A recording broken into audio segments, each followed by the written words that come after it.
राजवीर इश्की को देखकर मुस्कुरा दिया और उससे पूछा, डेविल? मैंने भला ऐसा कौन सा काम किया है जो तुम मुझे डेविल बुलाती हो? राजवीर की बात सुनकर इश्की ने अपनी आंखें खोली और उसे देखने लगी। फिर अपने मन में बोली, पूरा दिन तो डेविल सी शक्ल बनाकर घूमते हैं, जब देखो लोगों पर गुस्सा उतारते रहते हैं और अभी शरीफ बन रहे हैं। तभी राजवीर ने फिर से पूछा, बताओ।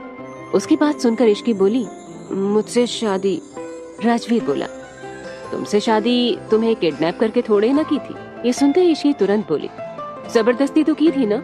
राजवीर बोला, नहीं, उसे जबरदस्ती नहीं कहते। इश्की ने पूछा, तो फिर इसे क्या कहते हैं? राजवीर बोला, इसे अपना हक जताना कहते हैं। ये सुन इश्की ने कंफ्यूज होकर पूछा, तो दोनों में क्या डिफरेंस है? राजवीर प्यार से इश्की के गाल पर हाथ रखकर बोला, बहुत डिफरेंस है। इश्की ने पूछा, और वो क्या है? राजवीर बोला, सही समय पर पता चल जाएगा। ये सुन इश्की धीमी आवाज में बोली, दुनिया में कैसे कैसे प्राणी रहते हैं। राजवीर ने जैसे इश्की की बात सुनी वो उसे जवाब देते हुए बोला, भिन्न भिन्न प्रकार के। राजवीर का जवाब सुन इश्की अब कुछ नहीं बोली। वहीं राजवीर ऐसे ही कुछ देर इश्की को देखता रहा। फिर उससे पूछा, तो तुमने अपना सारा सामान हमारे रूम में सेट कर लिया? इश्की ने हाँ में गर्दन हिला दी। राजवीर बोला, तुम्हारे कॉलेज खुल रहे हैं तो मैं तुम्हें कुछ बातें बताना चाहता हूँ, इन बातों का ध्यान रखना। इश्की राजवीर की बात सुनकर उसकी तरफ देखने लगी। फिर राजवीर बोला, कॉलेज में किसी को भी ये मत बताना कि तुम मैरिड हो, और ना ही मेरे बारे में बताना। इश्की ये सुनकर मन में बोली, जैसे मुझे बहुत शौक चढ़ा है सबको बताने का कि मेरी इतनी छोटी उम्र में एक डेविल से शादी हो गई है। इश्की ये सब सोच रही थी कि तभी फिर से राजवीर की आवाज उसके कानों में आई, ये मैं तुम्हें इसलिए कह रहा हूँ क्योंकि मैं नहीं चाहता कि कोई तुम्हें मेरी वजह से परेशान करे। ये सब कहते हुए राजवीर बेड पर लेट गया और इश्की को भी अपने करीब लेटा लिया। फिर उसके बालों पर हाथ फेरते हुए बोला, और हाँ, लड़कों से दूर रहना, ज्यादा उलझने की जरूरत नहीं है किसी से। ये सुनते ही इश्की अपना सिर उठाकर बोली, मैं कुछ नहीं करती। राजवीर बोला, मुझे तुम्हारे कॉलेज के सारे कारनामे पता है। ये सुन इश्की मासूम सी शक्ल बनाकर बोली, वो सब तो हमेशा करती है, मैं कुछ नहीं करती, सच में। उसकी बात सुन राजवीर बोला, हाँ प्रिंसेस, मुझे पता है, तुम बिल्कुल जलेबी की तरह सीधी हो। राजवीर की बात सुनकर इश्की ने अपना मुंह बना लिया। तब राजवीर बोला, मुझे पता है, तुमने एक लड़के को बाथरूम में बंद करके उस पर पटाखे छोड़ दिए थे। ये सुनते ही इश्की ने रोने सी शक्ल बना ली और वहाँ से भागना चाहती थी, पर अभी वो डेविल की बाहों में थी, इसलिए कुछ नहीं कर सकती थी। फिर भी इश्की अपनी सफाई देते हुए बोली, वो तो इसलिए क्योंकि उसने एक लड़की को परेशान किया था। राजवीर बोला, हाँ प्रिंसेस, मुझे पता है, इसलिए तो मैं तुम्हें कुछ नहीं कह रहा। राजवीर के मुंह से बार बार प्रिंसेस सुनकर इश्की चिढ़ गई और थोड़ी ऊंची आवाज में बोली, ये आप मुझे ऐसे निकनेम देना बंद कीजिए, मुझे नहीं पसंद। राजवीर इश्की की बात सुनकर बोला, कैसे निकनेम तुम्हें पसंद नहीं? इश्की अपना मुंह बनाकर बोली, यही प्रिंसेस, बाबू, सोना, जान, जानू और बेबी टाइप के, मुझे बिल्कुल पसंद नहीं। राजवीर इश्की की बात सुनकर खुश हो गया, क्योंकि अभी इश्की उसके सामने थोड़ा सा ही सही लेकिन खुल रही थी और उसका डर थोड़ा सा कम हो रहा था। राजवीर बोला, ठीक है, फिर वैसा ही निकनेम देता हूँ जैसा तुमने मुझे दिया है। ये सुन इश्की कंफ्यूज होकर राजवीर की तरफ देखने लगी। तभी राजवीर बोला, तो मैं तुम्हें चुड़ैल, डायन, प्यासी आत्मा, खून पीने वाली या फिर पिशाचनी कहकर बुलाऊंगा। राजवीर की ये बातें सुनकर इश्की को गुस्सा आने लगा और वो खुद को राजवीर से छुड़ाने लगी, लेकिन राजवीर की पकड़ मजबूत थी। राजवीर ने पूछा, अब क्या हुआ? मैंने तो तुम्हें तुम्हारे स्टाइल से निकनेम दिया है। इश्की बोली, आप बहुत बुरे हो। राजवीर ने इश्की की बात सुनकर पूछा, क्यों? डेविल तो बुरे ही होते हैं, अब मैं भी हो गया तो इसमें नया क्या है?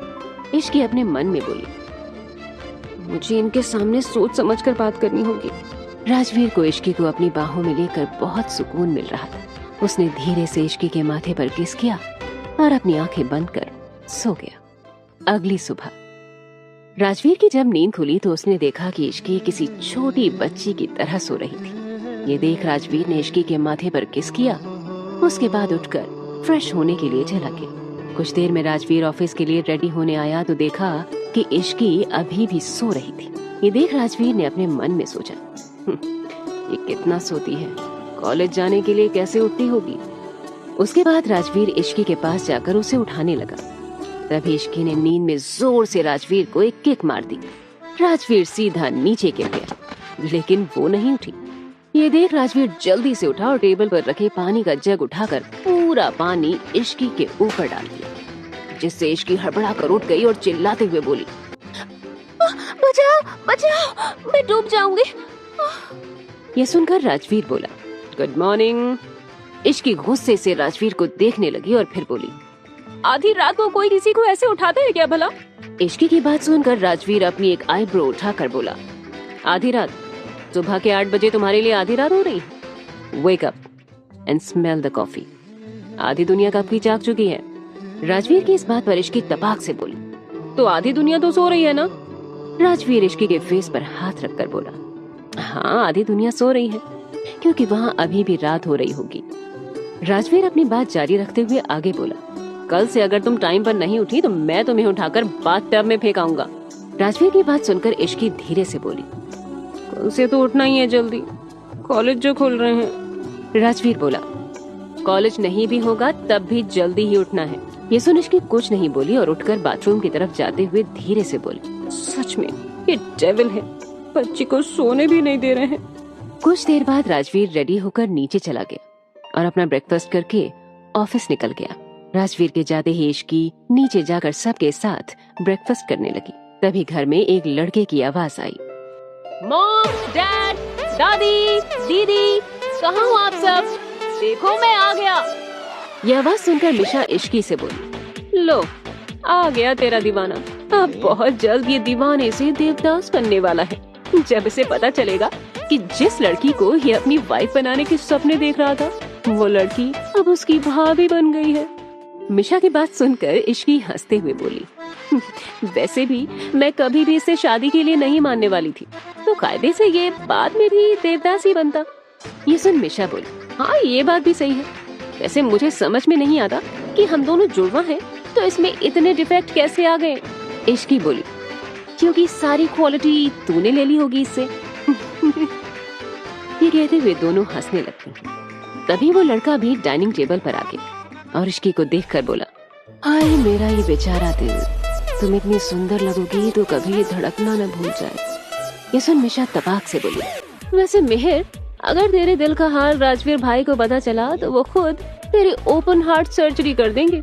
ये है मेहर, मिशा का भाई, जो मिशा से आधा घंटा बड़ा है। मिशा की बात सुनकर मेहर ने उससे पूछा, भाई भला ऐसा क्यों करेंगे? अब तो उनकी शादी भी हो गई है ना? वैसे अगर मैं दूसरी कंट्री में नहीं फंसा होता तो मैं उनकी शादी में जरूर आता। खैर ये सब छोड़ो और ये बताओ, मेरी प्यारी भाभी कहाँ है? मुझे भी मिलना उनसे। ये सुन मिशा मुस्कुराते हुए बोली, क्यों नहीं, जरूर मिलो अपनी भाभी से। ये कहते हुए मिशा इश्की के कंधे पर हाथ रखकर बोली, तो इनसे मिलो, ये है तुम्हारी हमारी भाभी मिसेज इश्की राजवीर सिंघानिया।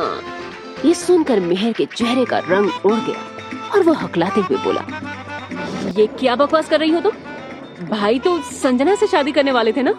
मिशा बोली, उनसे करने वाले थे कि नहीं, उन्होंने संजना से नहीं इश्की से शादी की है। मेहर ये सुनकर अपने मॉम डैड की तरफ देखने लगा तो कोमल जी ने हाँ में गर्दन हिला दी। अभी सभी को मेहर की हालत पर हंसी और तरस आ रहा था। तभी मिशा बोली, इसलिए मैंने कहा अपने दिल को संभाल कर रखना, कहीं भाई को पता चला तो सच में ऑपरेशन कर देंगे। उसकी बात सुन मेहर ने गुस्से से मिशा को देखा और बोला, तुम कुछ ज्यादा नहीं बोलती? शायद तुम भूल रही हो कि मैं तुमसे बड़ा हूँ। ये सुन मिशा बोली, सिर्फ आधा घंटा बड़ा है तो ज्यादा उछल मत। ये सुनकर मेहर ईशा को इग्नोर करके इश्की की तरफ देखते हुए बोला, इश्की, माना कि तुम्हारे मन में मेरे लिए कोई फीलिंग नहीं थी, लेकिन फिर भी तुम भाई से कैसे शादी कर सकती हो? तुम ही तो उन्हें डेविल बोलती थी, फिर डेविल से शादी कैसे कर ली? मेहर की बात सुनकर इश्की बोली, मैं क्या पागल दिखती हूँ जो खुद जाकर उनके साथ मंडप में बैठ जाती? वो तो उन्होंने ही अपना डेविलपन दिखाया और मेरा हाथ पकड़कर शादी कर ली। उन्होंने शादी करने से पहले मुझसे कुछ पूछा भी नहीं। तभी अर्णव बोले, अच्छा अच्छा बस करो, जो हो गया सो हो गया। मेहर, अब से तुम इश्की को भाभी कहना ताकि तुम्हें ये रिश्ता याद रहे। ये सुन इश्की बोली, नहीं अंकल, इसे मेरे नाम से ही बुलाने दीजिए, भाभी बोलेगा तो मुझे बहुत अजीब लगेगा। उसकी बात सुन मेहर बोला, हाँ डैड प्लीज, अब ये भाभी वाला जुल्म मत करिए मेरे ऊपर। आपको क्या लगता है मैं ऐसा वैसा लड़का हूँ जो अपनी भाभी पर लाइन मारूंगा? मान लो मैंने ऐसा किया भी तो आपको क्या लगता है उसके बाद मैं जिंदा बच पाऊंगा?